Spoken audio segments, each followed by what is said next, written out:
Hey there, welcome to Browney's Garage and our first ever episode of The Right Tool.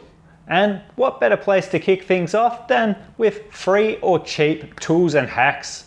Because let's face it, when we all start working on cars, it's normally because we need to fix something and we don't really have the money to do it, so we do it ourselves. And if you're working on cars as a hobby, chances are that's how it'll stay. You'll never have money anyway. So let's kick things off with our first free hack. Head out to you or your neighbour's recycling bin. Come on, just get in there, it's fine.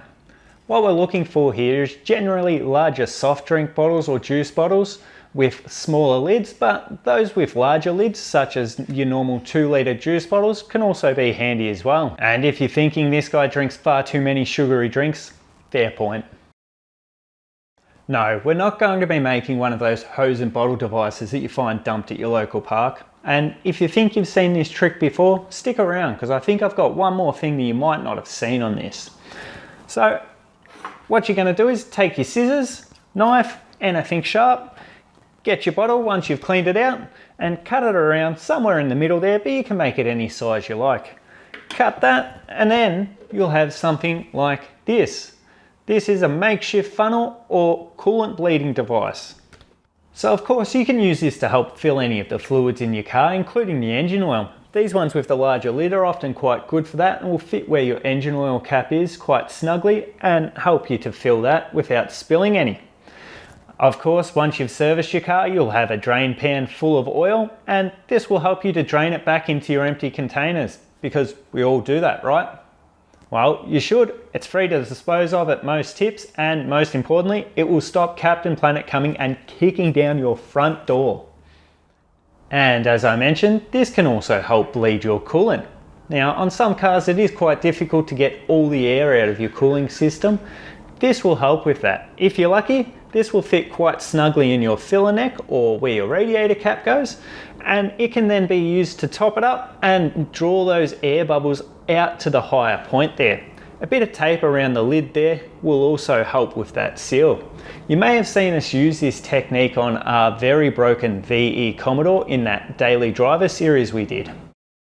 Here's the final trick on that one, and this is one I actually didn't know about until a subscriber pointed it out to me, so thank you to you out there for that.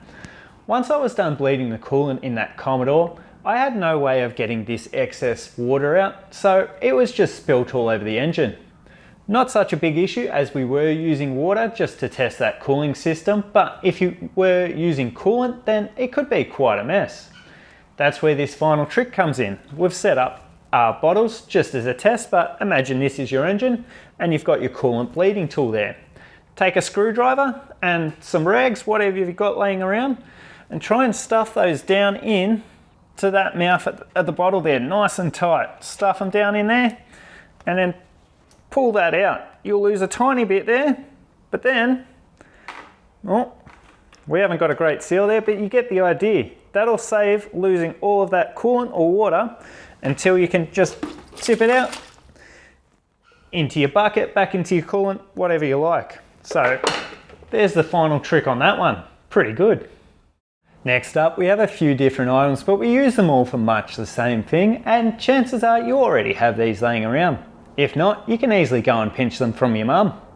If you're new to working on cars or you're working on something that you haven't worked on before, chances are once you take something apart, you're not going to remember exactly where each nut and bolt goes back.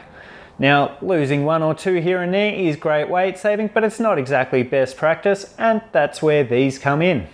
Let's run through them. Here you have your regular sandwich bags. Oh, sorry, that must be someone else's fairy bread. Regular sandwich bags, you can get these anywhere and most of them have this blank space on the front. These are great for keeping nuts, bolts, any sort of fasteners that will fit in there and just write on there where they come from, where they go. You can even put descriptions for, longer one goes to the top, that sort of thing. And these are that cheap. You can use plenty of them. It's not such a big deal. And having them in those bags makes it much harder to lose those. Although not impossible, trust me on that. Another way to keep your bolts and that sort of thing together is if your part's coming off the car, you can use this masking tape to keep those bolts attached to the part. Such as, here we have a perfect example. those through bolts, we've just got some masking tape wrapped on the end and they then can't move out the end. It's perfect because we've got them exactly where they come out and it's ready to go back in whenever you need it. That's just an E-series idler pulley, I think, or belt tensioner rather. Your masking tape can also be used to label wiring, vacuum lines, hoses, pretty much anything it'll stick to. Just right on there where it goes, what it is, that sort of thing, and make sure it's well stuck down. Particularly useful for cars with distributors and long spark plug leads or a lot of vacuum hoses, that sort of thing. You may have seen us use it again on the VE Commodore when we were taking the LPG injectors off to label the wiring on that and make sure it went back right the first time. For our next tool, we're heading to the home of sausage sizzles and giant tools. No, not the garage here. Bunnings! Head on over to the plumbing section and you'll find these. They'll call them pipe insulation, but it's basically just a nice piece of hollow foam. These will run you from about $3 to $6 and it comes in a range of sizes, so there should be one there that will fit nice and snug over your jack handle. Here's mine fitted to the handle of my jack, and while it's not entirely necessary, there will come a time where you're rushing to finish a job and you're jacking up your car, dropping your car, moving the jack about the garage, and you'll hear that sound of metal on paint. Now, that probably won't do a heap of damage, but it'll be enough to ruin your day, and it's really cheap insurance, so why not? And at the very least, it'll make you look like you know what you're doing a little bit more.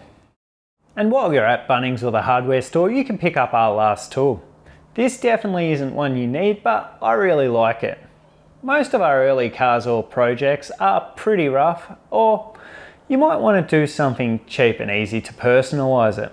So whether it's repainting panels or trim pieces, or spraying your rocker cover or brake calipers for those extra kilowatts, chances are you'll start out using rattle cans. And if you're a wimp like me, after a while of pushing on that tiny little button, your fingers can get sore and your consistency will suffer for it. And whilst I am working to get a nice compressor and spray gun set up in here, even if I did have those things, I'd still be using rattle cans for little touch-ups or odd jobs around here anyway. So for around $4 or $5, you can pick up one of these and make your life easier, therefore your jobs turn out better.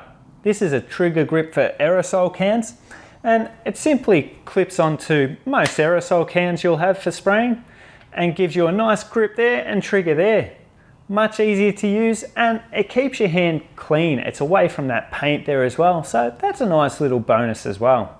As I said, completely unnecessary, but I really like that. It's handy to have around. You may have seen us using it on such jobs as the center console surround that we've repainted. And there we have it, our first episode of The Right Tool.